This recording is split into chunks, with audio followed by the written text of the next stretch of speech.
Demam berdarah. Banyak banget mitos di masyarakat tentang demam berdarah.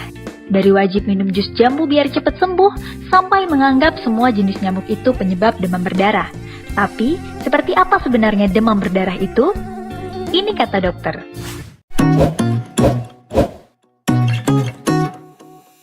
Sebenarnya di dunia kedokteran gak ada istilah demam berdarah aja. Yang ada adalah demam denggi dan demam berdarah denggi yang merupakan infeksi akut yang disebabkan oleh virus denggi yang ditularkan melalui gigitan nyamuk Aedes betina. Ciri-ciri nyamuk Aedes ini mempunyai warna dasar hitam dengan garis-garis putih dan bisa terbang hingga 200 meter, sehingga daya jangkau penularannya cukup jauh. Nyamuk Aedes ini paling senang menghisap darah manusia jam 9 sampai jam 10 pagi dan jam 4 sampai 5 sore.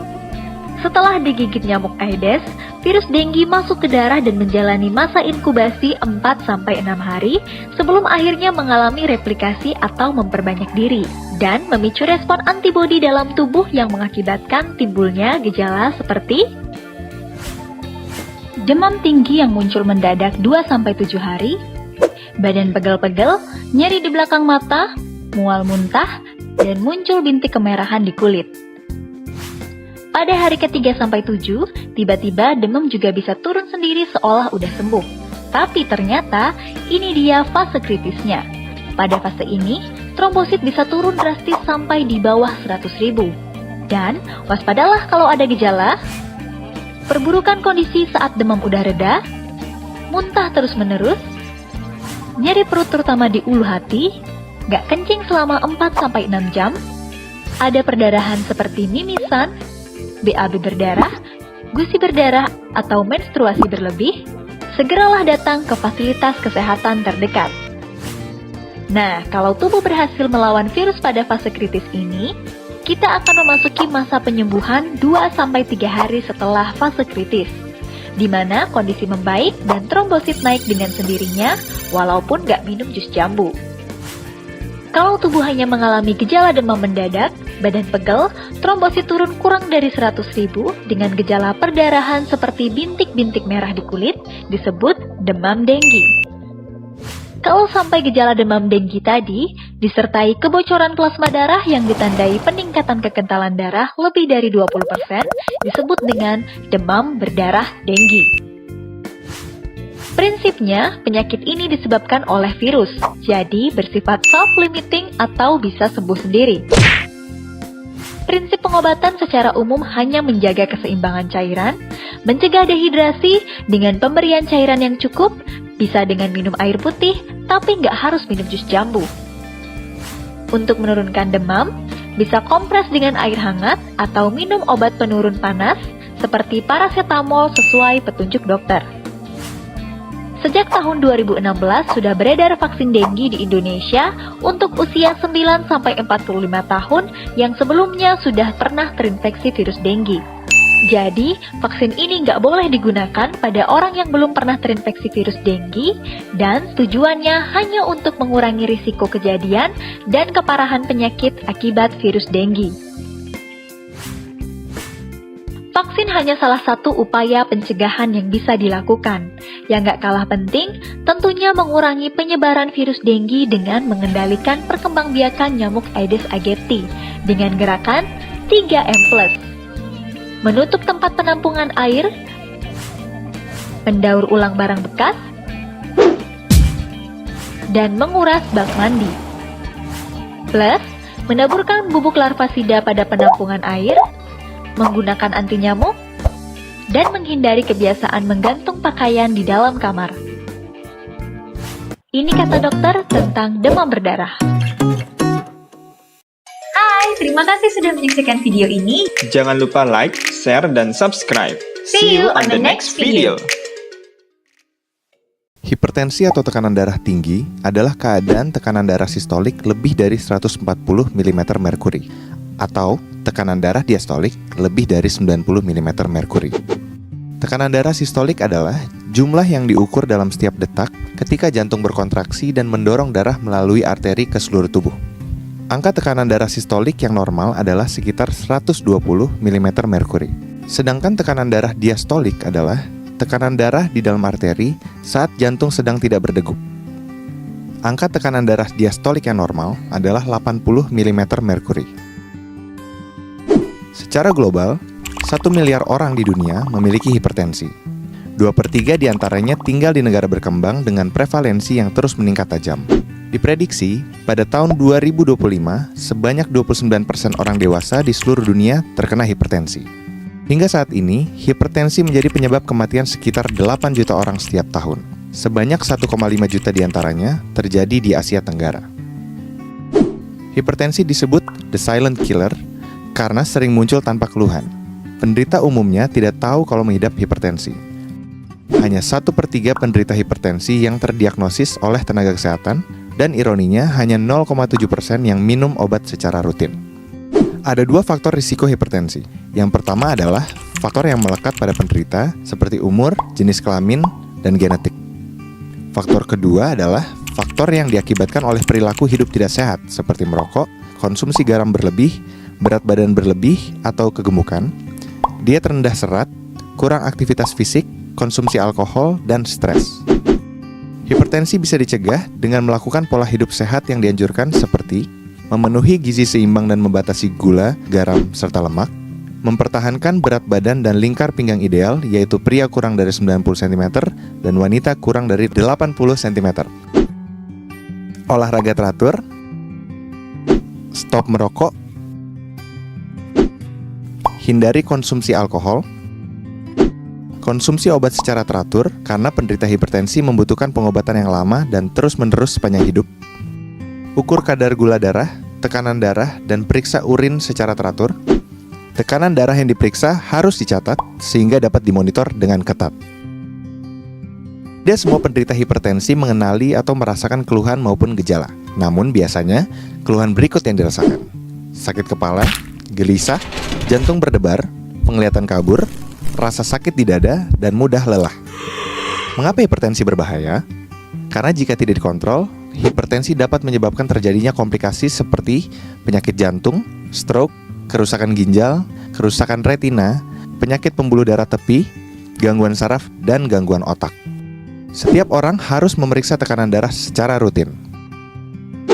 Jika tekanan darahnya tinggi, segera konsultasi dengan tenaga kesehatan untuk mendapatkan penanganan lebih lanjut.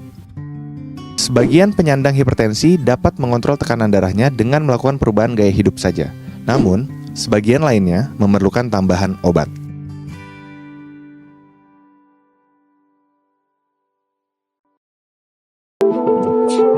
Asam lambung merupakan penyakit yang banyak diderita kaum milenial. Asam lambung terjadi saat sphincter esofagis bagian bawah atau otot yang mengendalikan saluran kerongkongan lambung tak bisa menutup sepenuhnya. Hal ini mengakibatkan asam lambung dan makanan mengalir kembali ke kerongkongan. Penyakit ini dapat mengakibatkan sakit tenggorokan, suara serak, dan sensasi tak nikmat di mulut. Tak selalu menggunakan obat khusus yang disarankan oleh dokter, ada sejumlah cara yang dapat digunakan untuk meredakan asam lambung. Berikut cara untuk mengatasinya. Makan sedikit dan perlahan. Saat perut terasa penuh, makanlah dalam porsi kecil dan kunyah secara perlahan. Hindari makanan tertentu. Sejumlah makanan dapat memicu naiknya asam lambung, sehingga baiknya makanan tersebut dihindari. Di antaranya, kopi, teh, coklat, makanan pedas, dan alkohol. Hindari minuman bersoda. Kandungan soda dalam minuman tersebut membuat asam lambung naik. Hindari tidur setelah makan. Tidak disarankan untuk tidur atau berbaring usai makan. Dengan berdiri atau duduk akan menjaga asam tetap berada di perut. Jangan bergerak terlalu cepat. Dengan pergerakan tubuh yang terlalu cepat atau melibatkan gerakan membungkuk, membuat asam lambung naik ke kerongkongan.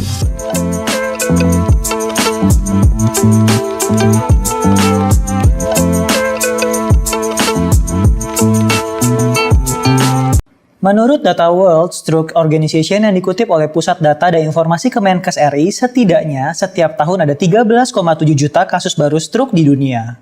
Sayangnya, masih banyak orang yang menyepelekan kondisi ini dan belum mengenali gejala maupun tanda-tandanya. Sehingga, banyak pasien stroke terlambat mendapat penanganan dan mengalami komplikasi yang fatal. Karena keberhasilan penanganan stroke sangat berpacu dengan waktu, kita semua perlu lebih waspada nih terhadap gejala penyakit stroke. Untuk tahu lebih lengkapnya, tonton video ini sampai selesai ya.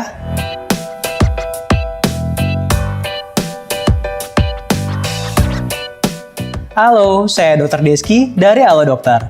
Penyakit stroke adalah kondisi yang terjadi saat pasokan darah ke otak berkurang atau terhenti akibat adanya sumbatan atau perdarahan. Nah, jika disebabkan oleh penyumbatan pembuluh darah, namanya adalah stroke iskemik. Jika disebabkan oleh pecahnya pembuluh darah, kondisi ini disebut dengan stroke hemorragik. Tanpa aliran darah yang cukup, otak nggak akan mendapatkan asupan oksigen dan nutrisi, sehingga sel-sel pada area otak yang terdampak akan segera mati dan kehilangan fungsinya. Perlu kamu ketahui, setiap bagian tubuh kita itu terkendali oleh bagian otak yang berbeda. Jika satu area otak mati, maka bagian tubuh yang fungsinya diatur oleh area otak yang rusak nggak bisa berfungsi dengan baik.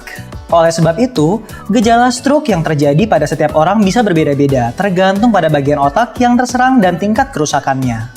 Nah, sebelum saya ngejelasin lebih lanjut soal gejala stroke, ada yang saya mau kasih tahu dulu nih ke kamu. Kalau kamu mau berkonsultasi langsung sama dokter soal penyakit stroke atau tentang masalah kesehatan lainnya, kamu bisa loh menggunakan layanan telemedicine chat bersama dokter di aplikasi Halo Dokter. Nggak hanya praktis, di aplikasi ini juga banyak pilihan dokternya, mulai dari dokter umum, dokter spesialis, sampai psikolog. Respon dokternya pun juga cepat, biasanya sih kurang dari 5 menit pertanyaanmu udah dijawab sama dokternya. Udah gitu ya, penjelasan dokternya mudah banget dimengerti dan juga akurat secara medis.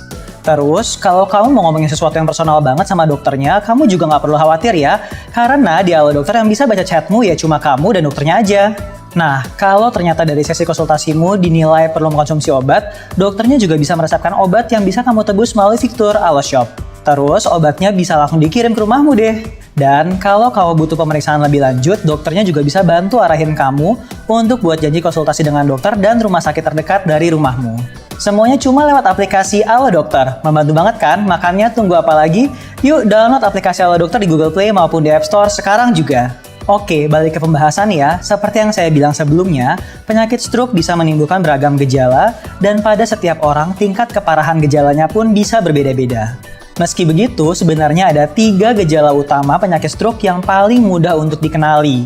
Agar mudah diingat, gejala utama penyakit stroke bisa disingkat menjadi FAST. F-A-S-T. Wah, apa itu ya? Nah, jadi FAST itu adalah akronim dari Face, Arms, Speech, dan Time. Saya bakal jelaskan satu persatu ya. Oke, kita masuk ke gejala stroke yang pertama yaitu adalah face atau perubahan pada wajah. Perubahan pada wajah merupakan salah satu gejala yang paling mudah untuk dikenali dan dilihat. Jadi, jika kamu merasa seseorang di sekitarmu terkena stroke, cobalah minta ia untuk tersenyum. Biasanya nih, orang yang mengalami stroke, wajahnya nggak akan mampu untuk tersenyum dengan sempurna karena mulut atau matanya terkulai. Selain itu, wajahnya juga mungkin akan terlihat menurun pada satu sisi. Lanjut ke gejala stroke yang kedua, yaitu adalah arms atau lengan. Nah, orang dengan gejala stroke yang satu ini biasanya akan kesulitan untuk mengangkat salah satu lengannya karena terasa lemas atau mati rasa. Terus, nggak hanya lengan, tungkai dengan sisi yang sama dengan lengan tersebut biasanya juga akan mengalami kelemahan. Untuk melihat gejala ini, kamu bisa minta orang yang kamu curigai terkena stroke untuk mengangkat kedua tangannya ke atas. Kemudian, perhatikan kalau salah satu tangannya turun ke bawah dengan sendirinya atau malah nggak bisa diangkat dan terlihat lemas, ada kemungkinan dia mengalami stroke. Sebelum kita lanjut ke gejala yang ketiga, saya mau ingetin dulu nih untuk subscribe ke channel YouTube Halo Dokter. Terus jangan lupa juga nyalain lonceng notifikasinya ya, biar setiap ada video informasi kesehatan terbaru dari Halo Dokter, kamu bisa langsung dapat update-nya. Oke, sekarang kita bahas ke gejala yang ketiga alias yang terakhir yaitu adalah speech atau cara bicara. Orang yang terkena stroke juga bisa mengalami gangguan saat berbicara. Kamu mungkin pernah dengan istilah pelo? Nah, pelo ini adalah salah satu jenis gangguan bicara yang bisa terjadi saat seseorang mengalami stroke. Gejalanya bisa berupa ucapannya menjadi nggak jelas, seperti menggumam, struktur kalimat yang diucapkan nggak beraturan, atau bahkan nggak mampu berbicara sama sekali meskipun ia terlihat masih sadar. Nah, untuk mendeteksi gejala yang satu ini, kamu bisa coba ucapkan satu kalimat sederhana, kemudian mintalah orang yang kamu curigai terkena stroke untuk mengulang kalimat yang kamu ucapkan. Kemudian, perhatikan apakah orang tersebut bisa mengucapkan kalimat yang sama persis dengan yang kamu ucapkan. Dan, apakah ada kata yang nggak bisa ia ucapkan dengan baik? Jika ada, ini bisa menjadi tanda bahwa orang tersebut kemungkinan terkena stroke. Nah, selain ketiga gejala utama di atas, stroke juga bisa ditandai dengan gejala lainnya seperti mual, muntah, sakit kepala hebat yang datang secara tiba-tiba, penurunan kesadaran, gangguan pada keseimbangan dan kendali gerak tubuh, penglihatan ganda, hingga hilangnya penglihatan secara tiba-tiba. Oke, kan kita tadi udah bahas 3 huruf dari singkatan FAST yang tadi saya sebutkan ya, tinggal huruf T-nya aja nih. Jadi, huruf T pada singkatan FAST ini maksudnya adalah time atau waktu yang harus segera dimanfaatkan untuk membawa pasien stroke ke rumah sakit terdekat, agar ia bisa langsung mendapatkan penanganan dari dokter. Ingat ya, penanganan dini pada pasien stroke sangat berpengaruh pada peluang kesembuhannya. Kalau nggak ditangani secara cepat dan tepat, stroke bisa jadi disertai dengan munculnya berbagai komplikasi yang bisa membahayakan nyawa. Beberapa komplikasi tersebut misalnya penggumpalan darah di tungkai, hidrosefalus akibat menumpuknya cairan di dalam rongga otak, dan pneumonia aspirasi akibat masuknya atau terhirupnya makanan maupun minuman ke saluran pernafasan. Kerusakan area otak yang menghalangi fungsi tubuh juga bisa semakin meluas jika stroke tidak cepat ditangani. Makanya, yuk sama-sama lebih waspada terhadap stroke dan bagikan informasi ini pada kerabat dan keluarga supaya fatalitas stroke bisa kita tekan bersama. Oke deh, kayaknya segitu dulu ya informasi yang saya bisa sampaikan kali ini. Semoga bermanfaat dan bisa bikin kamu lebih aware mengenai gejala stroke yang bisa terjadi kapanpun dan dimanapun. Kalau kamu punya topik kesehatan lain yang mau dibahas di YouTube Halo Dokter, langsung tulis aja ya di kolom komentar. Terima kasih sudah menonton video ini sampai selesai. Jangan lupa untuk subscribe, like, comment, dan share. Hidup sehat bersama Halo Dokter.